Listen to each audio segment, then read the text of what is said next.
Okey, bertemu kembali dalam channel saya, Potoza Channel. So, hari ni kita dah satu barang. Kita dah satu bungkusan ni.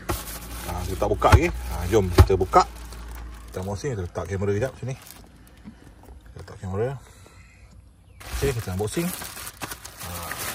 Unboxing. Kita koyakkan je. Okey. Okey. Apa ni?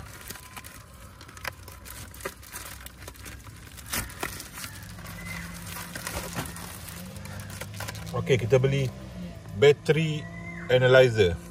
Battery analyzer. Dia nama King Bolen. Okey, dia tulis sini boleh 4 perkara lah. Over voltage input protection, priority reverse protection, 6, 12, 24 volt battery compatible, SOC SOH test. So ni guide dia lah. So kita boleh buka ni. Sebelum tu kita kena baca ni dulu. Okay, step 1, connect the battery, select 6 volt ke 24 volt ke.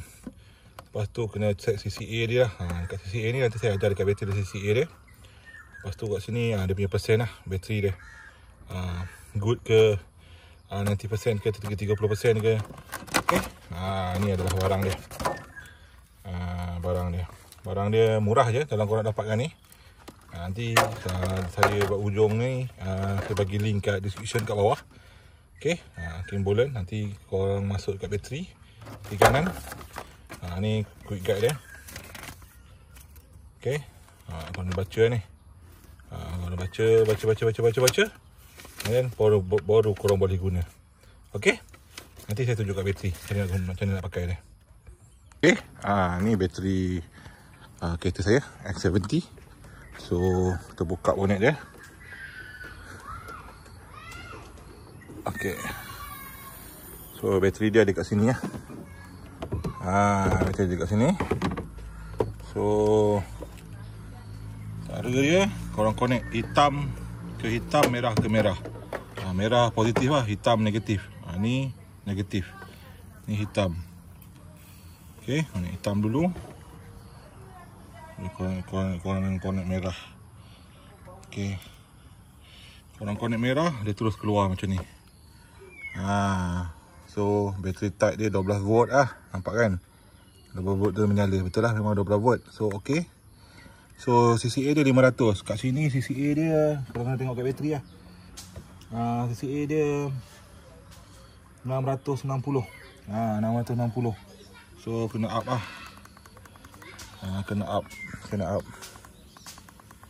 660. Okey, 660. CCA dia, korang kena tengok bateri ni, CCA dia 660. Tengok kat situ. Tu 660, 12 volt, 80H. 80Ah. Okey. So badan camera bateri ni. So CCA dia 660. Okey. Bila kata okey, nanti dia baca lah. Dia reading. Okey. Dia punya CCA dia 350 baru.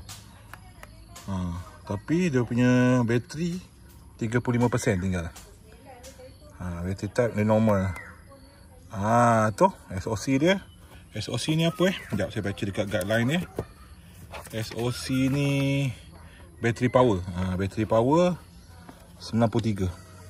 Tapi kalau tadi SOH tu battery life. Battery life tinggal 35%. Tinggal 35%. Ni dia punya battery power 93. Masih okey lagi.